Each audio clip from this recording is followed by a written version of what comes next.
네, 2차씩 시작하도록 하겠습니다.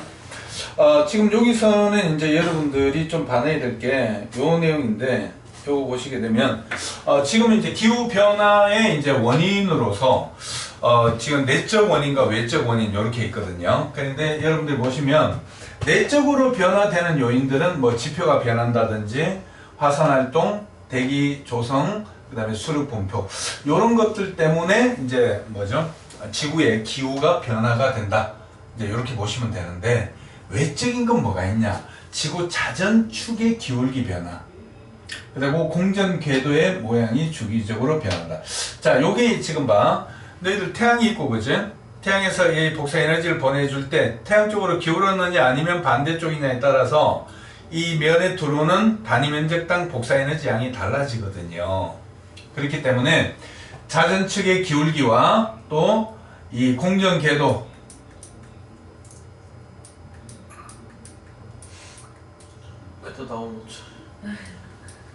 네, 주기적으로 변한답니다. 그래서 요게 기후 변화의 원인으로 체크를 하시면 되겠고, 요 밑에 이제 확대경 잠깐만 보시면, 지금 여기는 태양하고 제일 가까운 곳에 있는 게 근일점이거든요. 근데 이 기울기가 반대로 돼 있죠, 지금. 그래서 요게 지금 현재 상황입니다. 요게. 그러니까 무슨 말이냐면, 북반구, 우리가 있는 북반구는 태양에서 가까운 점이 여름이 아니라 멀리 있는 곳이 원일점이 여름이 되는데, 가깝고 멀고가 아니라 중요한 건 태양 쪽으로 기울어져서 북반구 쪽에서 복사 에너지 양이 이렇게 수직하게 들어오는 양이 많은 것이 바로 이 점이 됩니다. 되시겠어요? 네. 그래서 이렇게 되는데, 이게 이제 그 근일점에서 이렇게 되다가 여기 봐, 근일점에서 이렇게 바뀌는 경우가 생기죠. 네. 근일점에서 북반구가 겨울인데 여기는 북반구가 여름이 된다는 거예요. 그래서 자전축의 기울기가 반대로 될 경우에 기온의 연계차가 훨씬 커지게 되겠다 이 말입니다. 그래서 와, 이것 봐라. 이게 이제 자전축의 기울기 방향이 바뀌면 지구의 기후 변화에 큰 영향을 미치겠다. 이렇게 봐놓으시면 되겠고, 그러면 여기 보면 야, 과거의 기후는 어떤 변화를 가져왔니? 라고 보시면, 여러분들 나이테가 보면, 그죠? 생장 속도가 빠를 때는 그 사이의 간격이 넓고요. 또 빠르지 못할 때 겨울이면 촘촘하게 돼가지고 몇 해가 지나갔는지 그거를 알 수 있는 게 바로 나이테입니다. 그래서 1년 단위 기후 변화를 알 수 있고, 1만 년 전부터 수년 전까지 기후가 어떻게 돼 있는지 그 나이테를 보고 분석을 할 수가 있다. 여기 첫 번째. 두 번째는 빙하 연구입니다. 빙하에 포함된 공기 방울을 분석해서 그 당시의 대기 성분, 이런 것들을 파악할 수 있는데요. 여기는 나이테처럼 빙하 코에는 1년에 한 개씩 형성된 층들이 있거든요. 그래서 위에서 둥그런게 해갖고 쭉 박아 넣어가지고 밑에서 딱 잡아서 그냥 끌어올려가지고 층층마다 있는 대기의 성분 분석할 수도 있는 그런 걸로 알 수 있고요. 그 다음에 화성 연구는 뭐 당연한 거잖아요. 그죠? 태적물이나 태적암 속의 꽃가루, 화석 뭐 이런 것들 가지고 다양하게 분석할 수가 있는데, 결론으로 얘기하면 뭘까요? 기온이 어때요? 40만 년 동안 기후변화가 왔다리 갔다리 뭐 이제 빙하기, 강빙기 뭐 이런 얘기를 하는 거거든요. 그래서 이렇게 되는구나. 근데 중요한 거는 여러분들 결론적으로 얘기하면 이제 온실 효과 때문에 나타난 이 지구온난화, 이게 참 문제거든요. 그래서 여러분들 보시게 되면 여기도 이제 지구온난화부터 쌤이 적어놨는데, 일단은 온실 기체의 양이 증가하면 지구의 연평균 기온이 상승하는데, 선생님 온실 기체가 도대체 뭐예요? 네, 그러면 여러분들은 수증기, 이탄, 메테인, 산화, 뭐 오존 이런 것들이 있는데 대표적인 게 이탄입니다. 그래서 지금 요거는 쌤이 여러분들 이해하기 편하게 그림을 좀 그려놨는데요. 여기 이제 보시게 되면은 이게 지금 태양에서 주는 걸 100으로 잡았을 때, 아시겠어요? 100으로 잡았을 때 아예 내가 받아들인 거 튄 게 반사시키는 게 30이면 지표가 50, 대기가 20을 받아들입니다. 이해되세요? 아니 100이니까 30 튄 거면 70은 받아야 될 거 아니야. 그치? 근데 중요한 건 이 70에서 지구가 내보내는 건 얼마겠니? 상식적으로 생각해봐. 우리 지구의 연평균 기온이 일정하게 유지가 되지. 네. 그 말은 뭐냐면 내가 돈을 일정하게 가지고 있다는 말은 들어온 만큼 쓴다는 얘기 아니야. 그지? 다시 말해서 태양 복사 에너지를 100으로 잡았을 때 지구가 받아들인 건 70. 따라서 지구가 내보내는 것도 70이라 해야 된다. 왜? 연평균 기온이 일정하게 유지가 될 거니까. 자, 그런데 요 그림을 보면요, 여러분들 봐, 지구에서 내보내는 놈은 여기 파란색입니다. 요 파란색. 그러니까 비슷하게 내보내는데 그 위도가 높아질수록 조금 적게 내보내거든요. 그런데 태양 복사 에너지야. 그러니까 태양에서 오는 거는 적도에서 가장 많이 오고요, 극지방으로 갈수록 이렇게 줄어든단 말이에요. 그럼 여기서 어떤 일이 벌어지느냐 하면 많이 받아서 적게 내보내잖아요. 근데 극지방에 가면 적게 받았는데 많이 내보냅니다. 그러면 상식적으로 생각을 해봐. 적게 받았는데 많이 내보내면 거기는 에너지가 부족해질 거 아니야. 그러면 당연히 여기 남는 놈이 이쪽으로 가줘야 되겠지. 그게 우리가 말하는 대기와 해수가 해주는 역할인데, 특히 너희들 여름철 여름철 후반 가을쯤 되면요, 적도에서 발생되는 그 해상에서 발생되는 그 수증기의 응결열 때문에 강력한 적이야. 그러니까 열대성 적이야. 그게 태풍이에요. 태풍이 만들어지면서 저 위쪽으로 계속 올라가면서 막 보내죠. 그죠? 그게 바로 이 역할을 담당을 하고 있는 거예요. 남는 에너지가 전달이 돼야 돼요. 부족한 부분으로. 대기와 해수가 그 역할을 담당. 그러니까 태풍이 시도 때도 없이 올라오고 막 하는 이유가, 그죠? 지구의 전체적인 평화를 위해서입니다. 좀 우습긴데, 그죠? 태풍이 평화를 위해서. 하여튼 그래서 이 전체적인 요 내용인데, 얘들아 중요한 거는 요거 봐. 여기서 내보내는 지구 복사 에너지 일부가 다시 받아들여지면 어떻게 되니? 네, 그때부터 바로 지구는 이렇게 따뜻해지기 시작을 합니다. 나가는 부분의 일부분이 이제 잡혀 들어오게 된다는 거죠. 그래서 과도한 산림벌채, 가축사육 이런 것들로 인해 가지고 CO2라는 놈이 많아지게 되면은요, 지구의 연평균 기온이 이렇게 증가를 하게 됩니다. 그래서 일단은 지구가 온난화가 시작이 되면요, 북극에 있는 빙하도 녹을 것이고요, 해수의 열팽창 때문에 바닷물의 높이가 높아지게 되면 육지의 면적이 줄어듭니다. 아니, 당연히 생각해봐. 육지가 줄어들어서 좋을 건 없잖아요. 지금 현재도 여러분 어떻습니까? 지구 전체 바닷물이 차지하는 면적은요 70%입니다. 그래서 요건 조금 생각해 봐야 될 문제다. 그래서 지구 온난화가 시작이 되면 해수면이 높아지고, 그러면 당연히 생활 공간 줄고, 우리가 이제 곡물 생산량 이런 것도 감소할 거고, 또 기상이변도 생깁니다. 오늘 이 기상이변에 관한 게 오늘 너희들 수업의 두 번째 핵심 포인트야. 그 다음에 생태계 변화도 생깁니다.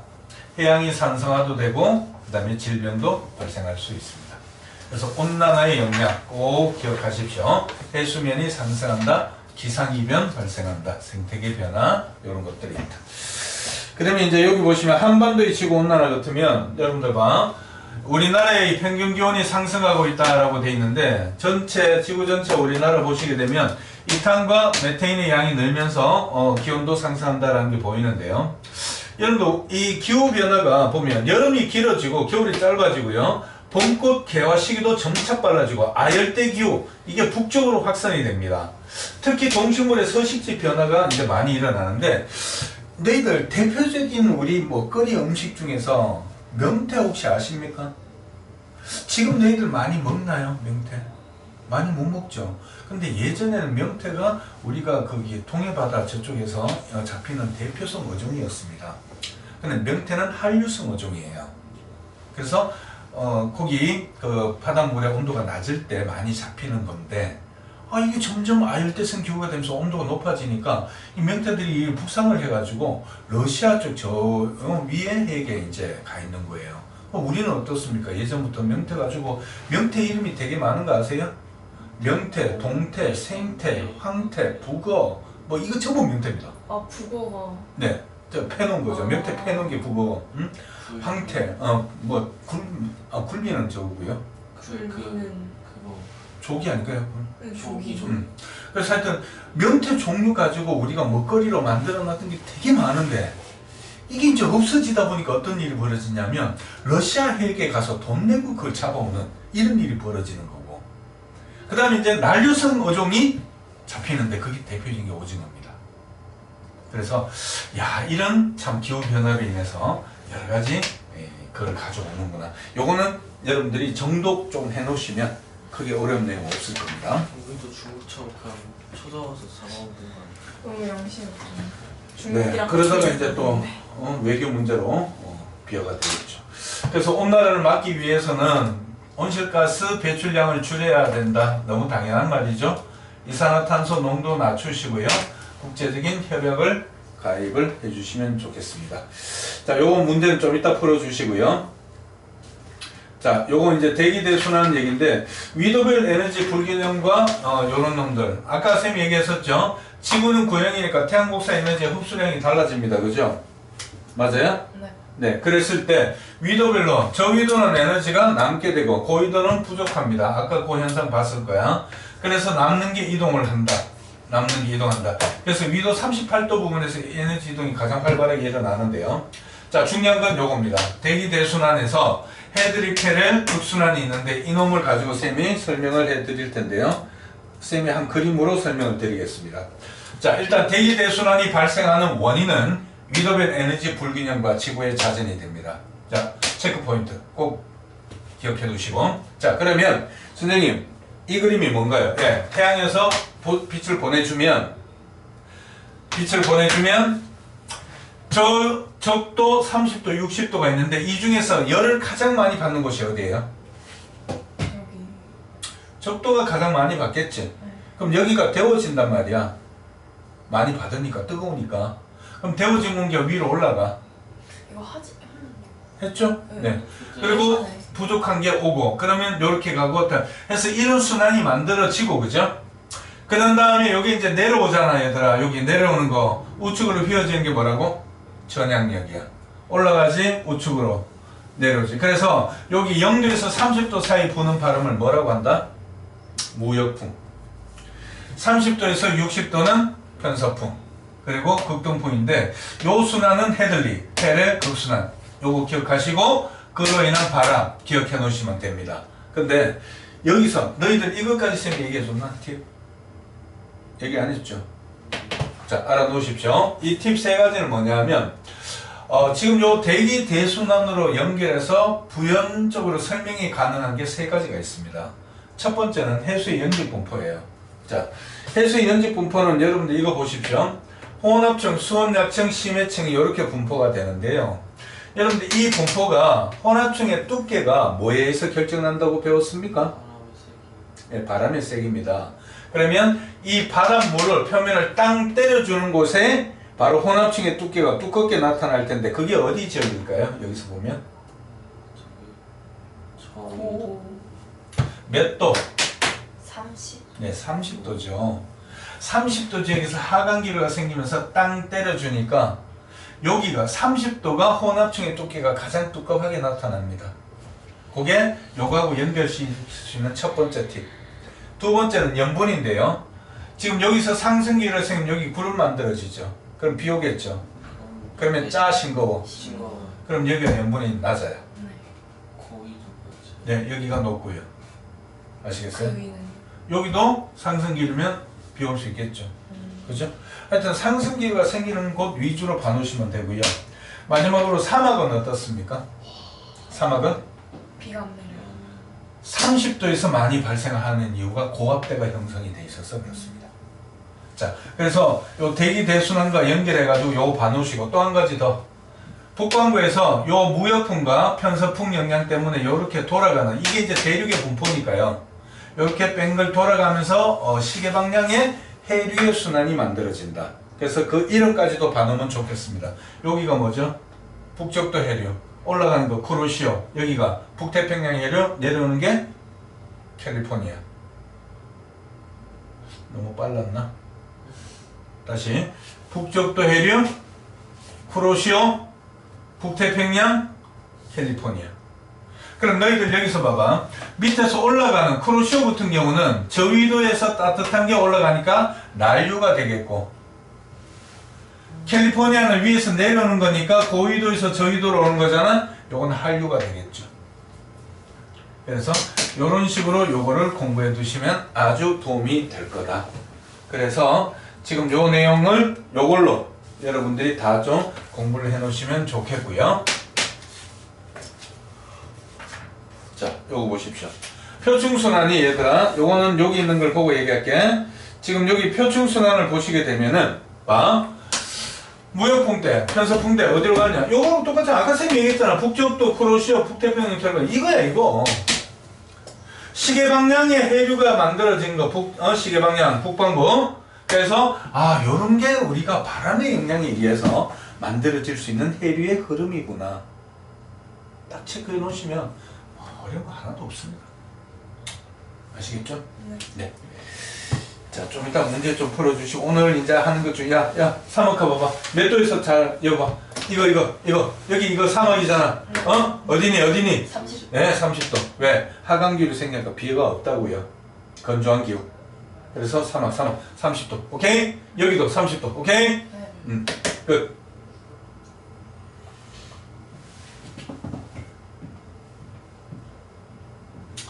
자, 이제 대망의 이제 엘니뇨 라니냐인데요. 와, 이거는 그냥 별표를 꽝 치십시오. 시험에 무조건 나온다고 보시면 되고요. 엘니뇨만 공부하시면 라니냐는 자동빵으로 됩니다. 아시겠어요? 그래서 요거 평상시하고 이렇게 이제 그림 요 봐놓으시는데, 자, 요거는 요거 가지고 설명을 좀 할게요.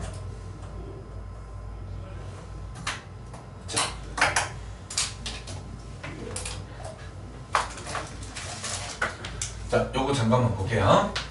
자, 엘니뇨 라니냐인데요. 요거는 한마디로 말해서 기상이변에 관계된 하나의 학설입니다. 자, 좀 기억해 두시면 도움이 되는데요. 자, 일단 평상시부터 설명을 드리겠습니다. 평상시 요거는 대표적인 게 뭐냐면 요 옆에 그림 보이시나요? 요거 요 그림인데요.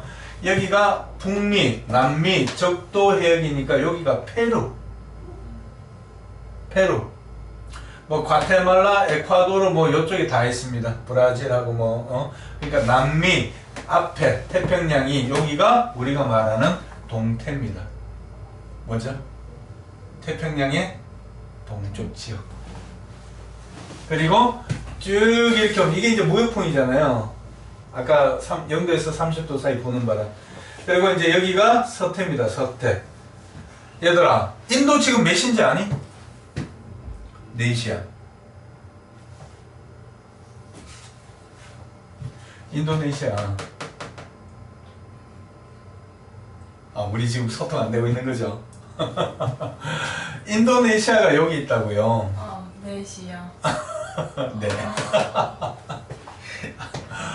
정말 아직 이거를 이렇게 해도 이게 진짜로 받아들여지는 이 슬픈 현실.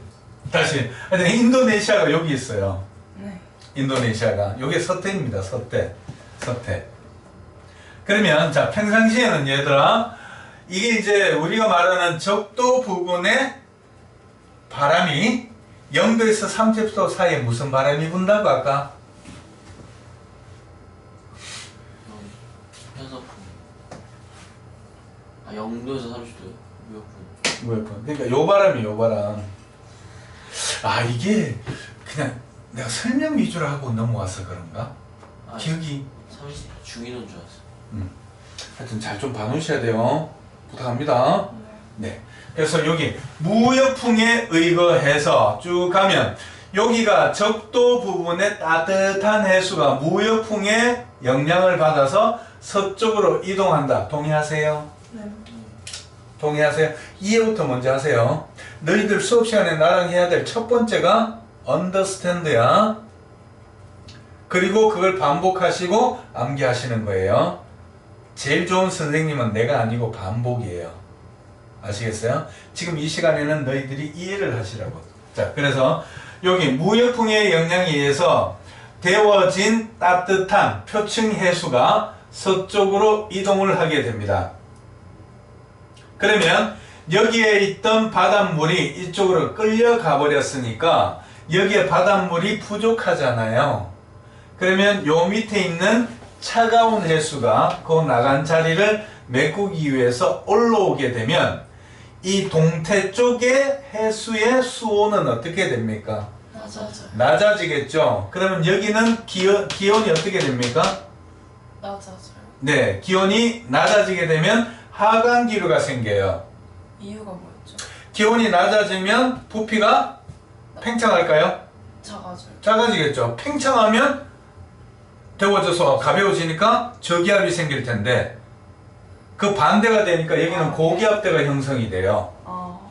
네. 이해되시겠어요? 그래서 여기 그럼 고기압이면 맑겠네.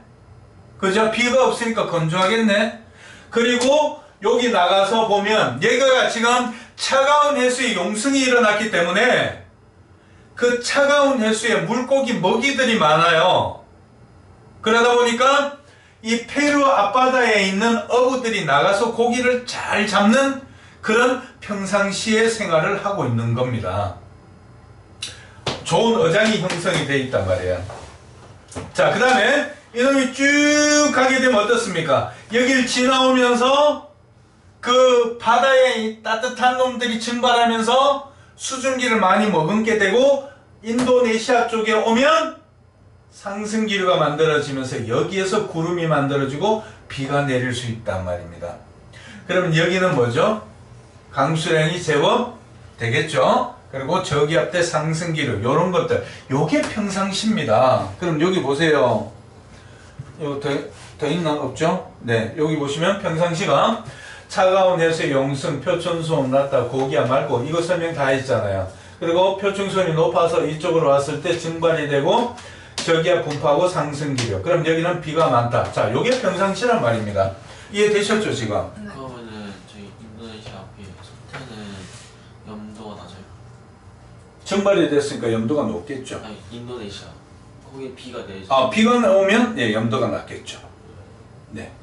그래서 이제 표층수온, 하강기류, 어획량 많다. 지금 동태쌤 설명 다 했잖아 지금. 네. 여봐, 차원에서 용성, 무역분 가고, 그죠? 여기 고기압, 저기압. 여기는 표층수온이 높고 상승기류, 비가 많다. 됐죠? 네. 야, 요거 표층수온이 많으면 증발이 많은데요. 비가 있고, 요거는 좀 생각해봐야 되겠네, 염분은. 네. 상쇄가 될 수도 있고. 유지는 하여튼 그래서 여기는 염분 얘기는 잘 안 나와요. 그래서 대표적으로 요런 형태로 일어나는 게 평상시다. 자, 그런데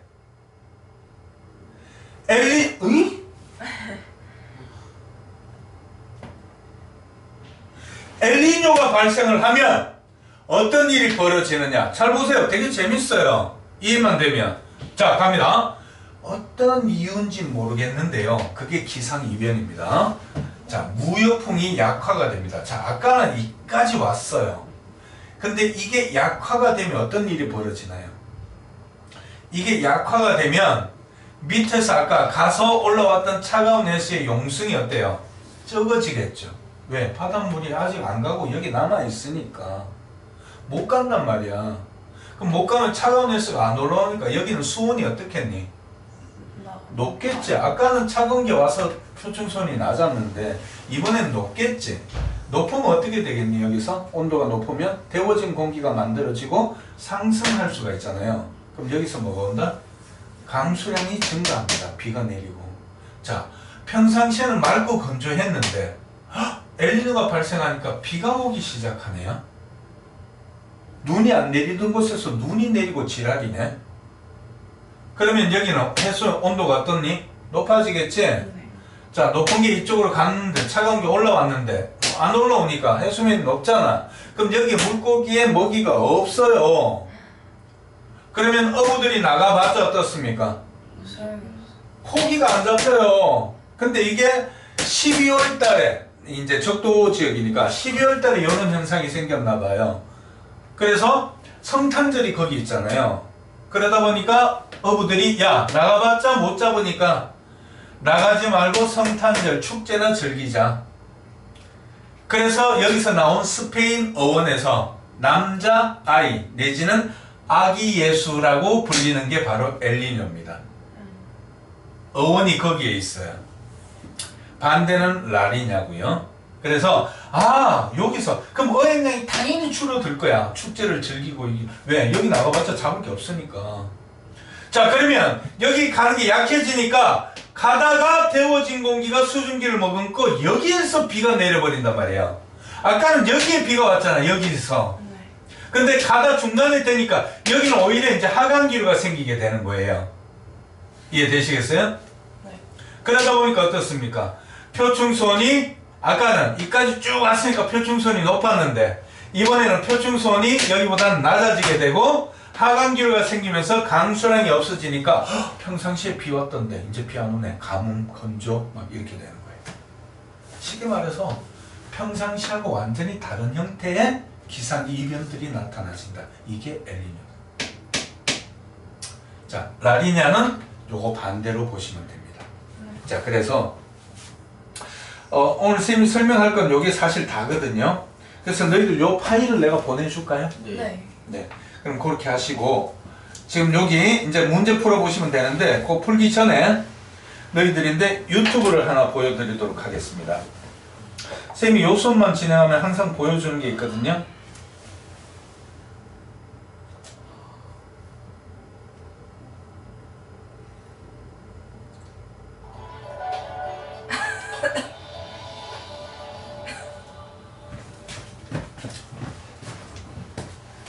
안녕하세요. 성목 전문예보 분석관입니다. 이번 시간에는 전 세계 날씨에 영향을 주는 엘니뇨와 라니냐에 대해 알아보도록 하겠습니다. 많은 분들이 뉴스나 인터넷을 통해서 엘니뇨와 라니냐에 대해서 들어보신 적 있으실 텐데요. 여름철 우리나라에 폭염이 찾아오는 경우에도 뉴스를 통해 엘니뇨가 종종 언급되기도 합니다. 먼저 엘니뇨와 라니냐에 대해 알아보도록 하겠습니다. 먼저 엘니뇨의 경우 적도 부근 동태평양과 중앙태평양의 바닷물 온도가 높은 상태로 수개월 이상 지속되는 현상을 말하고요.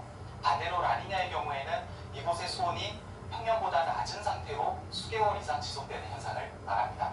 일반적으로 이런 엘니뇨와 라니냐는 2년에서 7년 주기의 불규칙한 주기를 가지면서 나타난다고 알려져 있습니다. 본격적인 설명에 앞서서 어원부터 살펴보겠습니다. 적도 부근 동태평양에 위치하고 있는 페루 연안에서는 보통 바닷속 차가운 물이 해수면 쪽으로 용승을 하고 있는데요. 이런 용승류에는 물고기들의 식량원이 되는 영양분이 가득하기 때문에 이 지역 어민들은 차가운 물이 용승하는 연안에서 물고기를 많이 잡았다고 합니다. 그런데 특정 시기가 되면 차가운 물의 용승이 약해지고 따뜻한 물이 머물게 되면서 물고기가 잘 잡히지 않게 되었다고 하는데요. 이런 현상이 주로 크리스마스 전후로 발생하게 되면서 이곳 어민들은 고기를 잡으러 나가지 않고 이 기간에 축제를 열었다고 합니다. 이 같은 크리스마스 무렵 지역 풍습의 영향으로 이러한 현상을 아기 예수 또는 남자아이를 뜻하는 스페인어인 엘니뇨라고 부르게 되었습니다.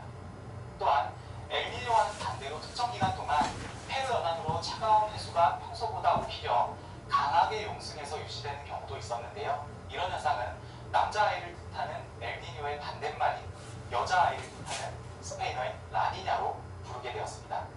엘니뇨와 라니냐는 사실 오래전부터 등장한 현상이지만 최근에 과학적으로 많이 주목받게 되었습니다. 지금부터 기상학적으로 보다 자세히 살펴보도록 하겠습니다. 일반적으로 적도 부근에는 북반구의 경우에는 북동무역풍이, 남반구의 경우에는 남동무역풍이 불기 때문에 적도 태평양상으로는 동에서 서로 부는 편동풍, 즉 무역풍이 존재하게 됩니다. 이런 무역풍을 타고 태평양의 따뜻한 표층해수는 서쪽으로 밀려가게 되고 이 때문에 동태평양 적도 부근에서는 수심 200에서 1000m 깊이로부터 차가운 해수가 용승해서 표층해수가 빠져나간 자리를 메우게 됩니다. 이에 따라 따뜻한 해수와 바람이 모여드는 서태평양 부근 상공으로는 상승기류가 형성돼서 구름이 발달하기 좋은 여건이 마련되고 온난 수변한 기후가 나타나게 되고요. 반대로 차가운 해수가 용승하는 동태평양 부근에서는 한랭수변한 기후가 나타나게 됩니다. 일반적인 경우에는 이러한데요. 어떤 연유에서는 이 평동풍이 약해지게 되면 이 바람을 타고 서태평양으로 이동하던 따뜻한 해수의 이동이 느려지게 되고 이에 따라 그림과 같이 기류의 상승으로 구름 구름대가 만들어지는 지역이 서태평양이 아닌 중앙태평양 내지 동태평양 부근으로 형성이 되고 호주와 필리핀 같은 서태평양 지역에서는 오히려 가뭄이, 동태평양 지역에서 페루나 칠레 같은 곳에서는 홍수와 같은 기상이변이 일어나게 됩니다. 이와 같은 현상이 수개월 지속될 때 우리는 엘니뇨라고 부르게 됩니다. 이와 반대로 라니냐의 경우에는 평상시에 불고 있는 무역풍의 강도가 오히려 더 강해지게 되고 이로 인해서 동풍에 실려 이동하는 표층에서의 양이 많아지게 되면서 페루 연안 부근에서는 차가운 해수의 영성이 더 강해지게 됩니다. 적도 서태평양 부근에서의 상승 기류 역시 강화되면서 서태평양 부근으로는 장마와 같이 지속적인 강수 현상이 나타나는 반면 동태평양 부근에서는 날씨가 보다 한랭 건조해지면서 가뭄이 나타날 확률이 높아지게 됩니다. 그렇다면 엘니뇨와 라니냐를 어떻게 판단하는 것일까요? 세계 여러 나라에서는 적도 태평양상의 특정 구역을 정해두고 일정 기준을 두고 엘니뇨와 라니냐를 판단하고 있습니다. 우리나라의 경우 위도로는 남위 5도부터 북위 5도 사이, 경도로는 서경 170도로부터 동경 120도 구역을 니뇨 3.4 구역으로 정해두고 이 엘니뇨 감시 구역에서의 3개월 평균 해수면 온도가 평년보다 0.5도 높은 상태로 5개월 이상 지속될 때 엘니뇨, 반대로 평년보다 0.5도 이상 낮은 상태로 5개월 이상 지속될 때 라니냐로 정의하고 있습니다. 엘니뇨 시기의 평균 해수면 온도를 30년간의 평년 해수면 온도와 비교해보면 그림과 같이 적도 동태평양상의 수온이 평년보다 매우 높게 나타나는 것을 볼 수 있고요. 반대로 라니냐 시기의 해수면 온도의 경우에는 같은 지역의 수온이 평년보다 낮은 온도로 나타나는 것을 볼 수가 있습니다. 이러한 엘니뇨와 라니냐는 적도와 태평양상에서 나타나는 수온 변화이지만 이 영향은 적도에 국한되지 않습니다. 엘니뇨의 경우 북태평양과 동태평양 부근으로 온난 가습기 지기 때문에 페루와 같은 남아메리카 지역에서는 비가 많이 오게 되고 반대로 평소 비가 많이 오던 서태평양 지역은 건조해져서 필리핀, 인도네시아, 오스트레일리아 등의 가뭄과 산불이 발생할 가능성이 높아지게 됩니다. 라니냐의 경우도 엘니뇨와 마찬가지로 세계 곳곳에 영향을 미치게 되는데요.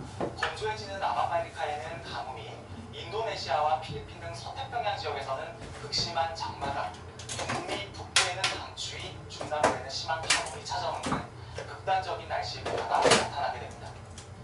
오늘 이 시간에는 지구상에서 가장 넓은 바다인 태평양에서 일어나는 수온의 변화가 전 세계 기상 변화를 몰고 올 수 있다는 엘니뇨와 라니냐에 대해 알아보았습니다. 이번 시간을 통해 시각을 좀 더 넓힐 수 있는 시간이었기를 바랍니다. 감사합니다. 유익하셨습니까? 네. 유익하네요. 네. 그래서 여기까지가 이제 우리 오늘 예상 범위 진도입니다. 지금 거기 문제 안 풀었던 거 있죠? 그거 풀어주시고 과제는 321까지 321 그리고 저거는요 왕기핑 몇 강입니까? 자 영상은 여기서 마칠게요. 촬영.